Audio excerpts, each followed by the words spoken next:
asalaamaaleykum mbokk internet Senactu 44.com comme ni ma leen koy waxee saa su nekk nee naa leen ba léegi ñoo ngi ci période tabaski jógaguñu ci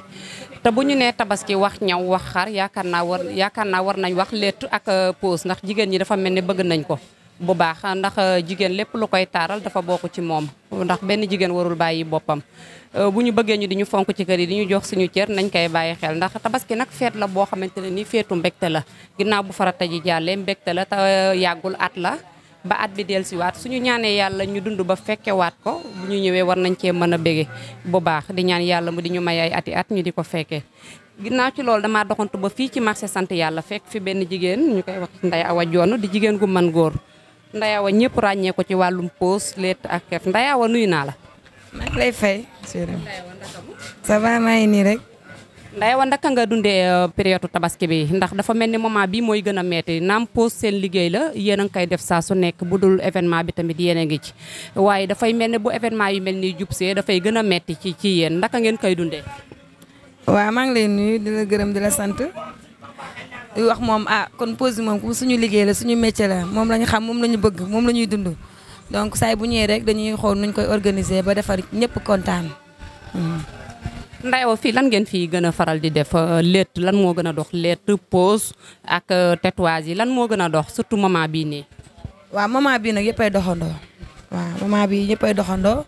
pose yi nag dernier moment la nit ñi di gën a ñëw létt yi lañ doon def fan yi yëpp mais fi mu ne actuellement ni moom nit ñi ñiy pose ngi ñëw ñiy létt ngi ñëw ñuy def pédicure ngi ñëw ñëpp ngi ñëw macha allah waaw. Ndeye Awa métier bi nekk na lu metti wala mettiwul. métier bi métti na méttiwul. metti na méttiwul boo déggee man la métti na méttiwul parce que des fois nga gis koo xamante ne day ñëw ak yëfam daal ak jikkoom comme xaw a compliqué ak yooyu des fois tam nga gis ñu xam dañuy baax ba vraiment loolu da nga koy fàtte lu métti li da nga koy fàtte waaw dëgg yàlla. métier bi comme wàllum bët la surtout bët yi ci lay gën a wax nekk na loo xam ne bët dafa am solo ci nit duñ kenn du ko fowee ndax nekk na métier boo xamante ne Ndeye Awa da nga ko jàng ak yàgg nga ci. waaw lii moom 2002 ba tey 2001 ba tey maa ngi si liggéey bi 2001 ba tey maa ngi si waaw jàng naa ko sama jëkkër moom ko jàngal waaw ñu koy wax lay ku dégg lay xam na kan mooy lay parce que bi muy nekk ci métier bi moo ko indi Sénégal mën naa wax pour wàllum pose we moom moo ko fi indi moo tax moom ñëpp a ko xam macha allah du Sénégal rek àdduna ñëpp a ko xam koo wax ñu ne lay waaw donc nag moo ko fi indi mais léegi moom macha allah dafa saturé léegi ñëpp a koy def. mais nag bu dee ku ko indi moom ci àdduna bi ci Sénégal fii lay la macha allah. macha allah loolu rafet na kon su ma déggee sama wax Ndeye Awa lay jëkk borom këram moo ko jàngal métier bi ndax lay bi mu lay jàngal métier bi boobu fekk na ngeen marié wala ci biir jàng bi ci la suñu borom takkee sëy bi. waaw bi ñu marié ba pare nag ndax man restaurant laa doon yor fii restaurant laa yor fii di jaay léegi bi ñu marié wee nag mu xamal ma ne restaurant bi danga koy bàyyi nga ñëw toog sama wet ñu liggéey. macha allah boobu ba tey nag maa ngi ciy sant yàlla ndax restaurant neex na trop waaye pose bee ko dàq et puis liggéey ndoog sa jëkkër dafa neex mu comprendre ma aussi su ma amee doom rek lay toog xanaa ca kër ga te du ma fa am sax weer ndax man damaa bëgg liggéey bi dama koo bëgg trop macha allah. macha allah du yomb parce que métier la boo xamante ne ni jëkkër rek jabar bokk ko te ku ne xam na ni fii boo ñëwee da ngay fekk góor ñi ak jigéen ñi yëpp ci lañ bokk bu dee pose bi moom moo koy def en tant que jëkkër ak jabar ngeen bokk métier bi di liggéey nga koy gis muy posal ay yeneen jigéen di leen posal ay ongle di leen wala mu leen di posal wala mu leen di defal ay tatouage loolu la ban yëg-yëg ngay am ci sa xol ndax doo ci am benn fiiraange. non loolu moom mënu ma ci aw ma ci benn fiiraange ndaxte comme ni ma koy waxee rek ñun lu ñu am rek. macha allah pose bi moo ñu ko may donc su ma fiiroon kër du ñëw magasin yi duñ ko jënd ak yeneen donc da ngay ñëw ak sa xel parce que boo demee ak sa xel doo am problème man à chaque fois sama xel laay demee moo tax amoo benn problème ci loolu. dem nañ ba parce que benn place la woon ñu nekkoon fi dañ ko loué woon nekkoon si mais macha allah bu ñu demee ba am yeneen magasin sax moom dafa transféré wu dem ci beneen magasin bi man ma nekk ci beneen magasin bi nga xam ne dafa amaale salon ak yooyu bàyyi ko fee ñun ñu nekk fii lu mu guddi rek ñun ñaar ñooy nekk. Ndeye Awa loolu dal na xel est-ce que du nga toog ci wetam di ko xool gën ta dal xel nga bàyyi ko comme pose yi ak tatouage yi yaa ma gën a xam te léegi xale yu jigéen yi dañoo France nga ñëw bàyyi sa jëkkër mu toog fe kese est-ce que loolu dal na xel dooy toog comme ni nga koy waxee dooy tëdd guddi di xalaat wala est-ce que dooy toog fi di tiim bëti jàmbar yi di pose ba mu yàgg sa xel dem ci lëy. non man ragaluma loolu parce que xam naa la may def foofu moom boo fa duggee ragaluma loolu parce que xam na ma xam naa ko parce que macha allah actuellement nii def nañ 20 ans de mariage donc njaboot gi juddu si ma macha allah ñu ngi màgg loolu boo demee ba fiiraange di ci am ak yooyu da ngay perte lu bari da nga koy perte fiiraange dafa mën a yàqal nit lu bari. barki Mouhamed nit ñi dañuy ñëw naan yow tonton lay chaque jour day takk ñaare ba mu ko dalay wax ba tey mosu ko takk ma ne ko loolu peut-être ñun xalaatuñu loolu ñun dañuy liggéey loo xamante ni pour suñu doom yi ëllëg boo amee jaboot ju baax macha allah du ma tagg sama bopp mais soo amee jaboot ju baax mun ngeen nekk di dem macha allah problème amul dara amul ngeen di liggéey te yàlla rek tax pour njaboot gi ak pour def ci kër gi ak société bi ndax ñu dañoo jàppale société bi. li may wax naan lëy mun a ma ne ko ñi doon yelwaan sax dëpp nañ seen pot di dem ci pause bi ku dem Petersen gis la fa am te lépp lëye ko indi ñoom dañu waroon delloo sax lay njukkal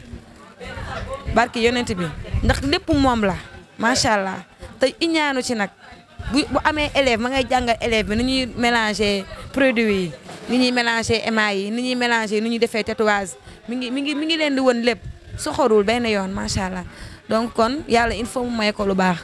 waaw ñu ngi sant yàlla bu baax et puis di gërëm tamit suñu clientes yi surtout kenn mënu leen fay ndax clientes yi nekk fii ñu bari ñii ñu ngi jógee Fass Mbao ñii ñu ngi jógee Kër Massar te fépp lu affaire bi am mais koo wax mu ne lay mais nag loolu tamit lu ñu ko may mooy ak cliente bi ñuy ak cliente ñun amuñu lu suñuy cliente samay élèves sax dama leen koy wax cliente bu ñëwee defal ko li mu bëgg parce que kii fay xaalisam dafa war a kontaan mi ngi romb salon yu bëri mi ngi romb fu nekk mais accueil ba nga koy def ak na nga koy téyee moo tax mu lay sopp ba nga xamante ni foo mënti nekk boo nekkoon ba kii ko la sax mu jaral ko day ñëw waaw donc man maa ngi gërëm sama cliente aw ma seen fay ndax lu ma am rek ñoom ñoo ma ko may waaw donc maa ngi leen di sant. Ndeye Awa est-ce que pose comme nga baal ma tatouage da ngeen koy faral di def ci kii bi ci place bi yan partie ngeen di ëpp lu ngeen di tatoué. waaw tatouage moom ça dépend ci nit ki rek parce que am na ñoo xam ne fu nekk la ñuy bëgg tatouage dañuy tatouage seen poche dañuy tatouage seen digg ginnaaw fu leen neex fu leen sant dañ koy tatouage mais ñun li ma la expliqué rek dañuy liggéey moo ñu tax a jóg foo bëgg ne foofu la ñuy tatouage foofu lañ la koy defaral loolu amuñ si benn problème. loolu leer na waxuma ko moom moo ko wax du samay wax waxi Ndeye Awa la mais Ndeye Awa bu fekkee ne comme góor ñi ñoom dañuy tatouage damay gis góor ñi dañuy tatouage même bu dee góor partie bu mu bëgg ngeen tatouel ko yéen jaw jigéen gi yaa koy tatoué wala bu baax dafay laaj monsieur mu ñëw toog tatoué ko. non góor ñi moom bu ñëwee fii di tatouage en général ñoom duñu tatouage foo xam ne fu indice la fii la ñuy tatouage seen loxo la ñuy tatouage wala ñu def fii comprendre nga wala ñu def seen dënn wala yooyu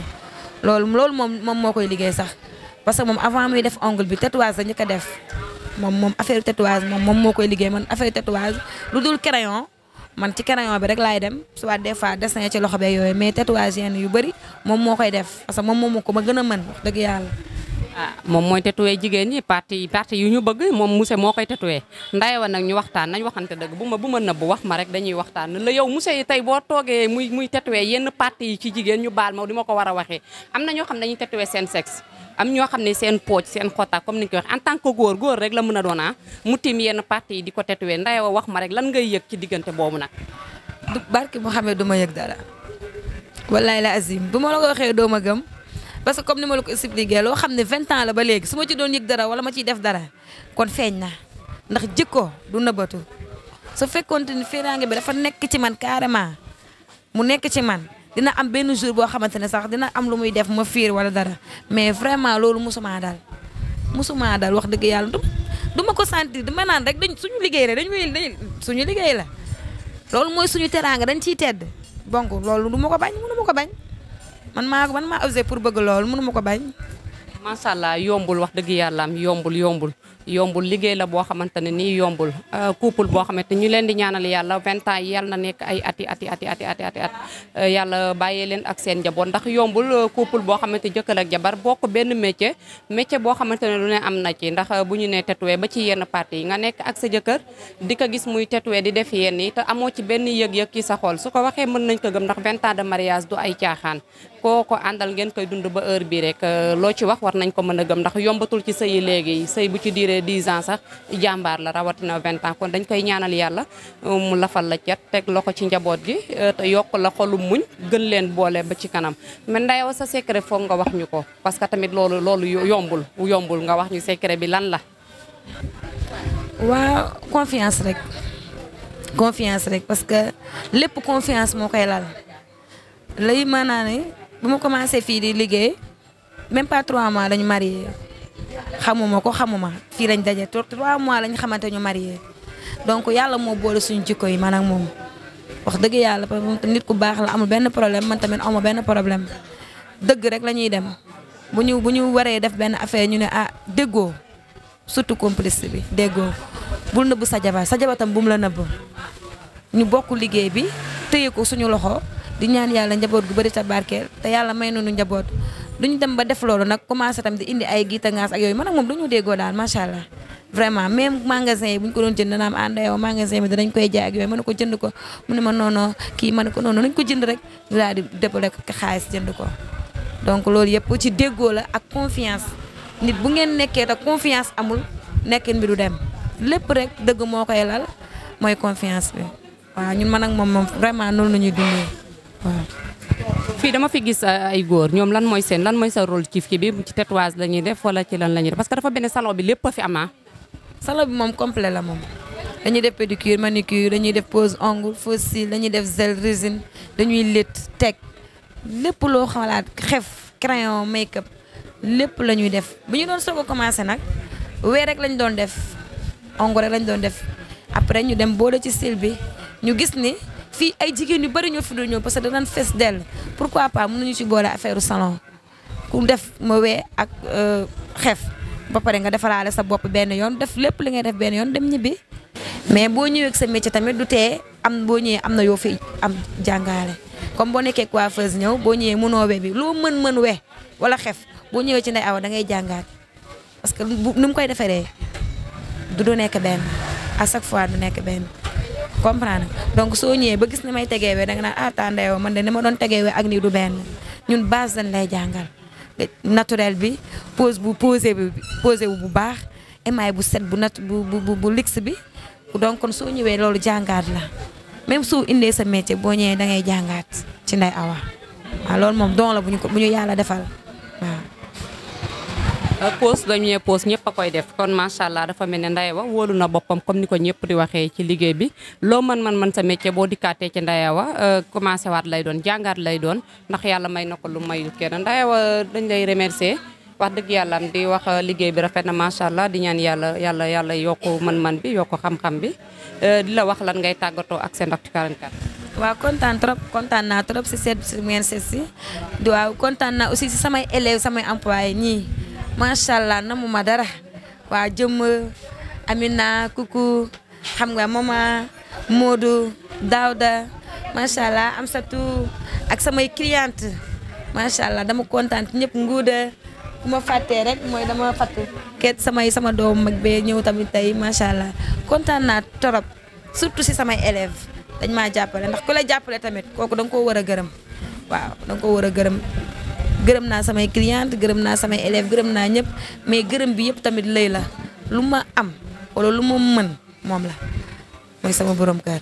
moo ma jàngatoo soxorul benn yoon ndax mënoon na ubbi place bi ma nekk ci muy xool la may liggéey wala muy defanteeg man wala kii waaye def ko benn yoon maa ngi koy ñaanal lépp lu ñu am si njaboot gi mu barkeel mu toog ba xale yi di ko awu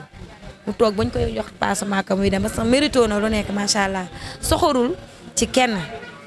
parce que ki nga xamante ne soxorul ci jàmbur yi waxuma la ak si ay mbokkam te baaxam gi si ay mbokkam la ko njëkkee damay génn ñu bëri naan léegi dafa baax ma ne leen si mbokkam yi la ko njëkkee donc loolu sant yàlla la maa ngi koy ñaanal Ndiaye jàppale ma ci samay mbokk ak yëpp ndax am na samay mbokk yoo xam ne sax da leen jël jàngal leen pause bi ba ñu ciy tedd kon loolu sama fierté la vraiment dama ciy kontaan trop te mënoon na koo bañ a def nag ñëwee mu ne kii mbokk Ndeye Awa du ma ko jël ëllëg mu am nangam waaye déedéet defu ko benn yoon macha allah donc maa ngi koy ñaanal gudd fan wér ak wérle mu toog ba lépp loo xam ne sonn na ko ci liggéeyam bi yàlla fay ko ba mu xam ba mu yëg ko incha allah rabbi. jërëjëf Ndeye Awa ñu ngi lay jaajëfal bu baax. frère la ci Ndeye Awa moom moo yéen a bokk ndey ak baay yow yaa féete woo wàllum pédicure bi. waaw xam nga rek lii moom dafa baax ci lii day oyofal tànk lii moom boo ko defee sa tànk ba pare da ngay nekk à l'aise da ngay dox normal sa tànk oyof nga am jàmm xam nga jigéen ñi moom dañoo bëgg lu set quoi. voilà am na ñenn nag du ñëpp nag mais am na ñenn ñoo xam ni lii dafa bokk si ñoom chaque weer dañuy ñëw def ko comme sama client yi rek noonu la demee quoi. lii la nag ñaan nga ko ëpp ñoo koy defal góor ak jigéen ñoo koy def wala jigéen ñi rek ñoo koy def. damay tooñ kii rek mais yëfi góor la ak jigéen pour tout le monde la c'est du yëfi góor rek de du yëfi jigéen dong de góor ak jigéen la pédicure la tudd pour tout le monde ko am ay koor ak yooyu rek da ngay ñëw ñu defaral la waaw dindi koor yi la ñuy dindi quoi waaw. mais cherul ku nekk mën nga ko def lu waaye fu sa postor rek soo ñëwee mën nga ci am. waaw non seerut boo ñëwee moom boo ñëwee fii rek c'est ndayawa moom soxorut quoi même bu ko doon defee 200000 it boo ñëwee mën na la wàññil ba defaral la ko parce que moom bonul daal waaw.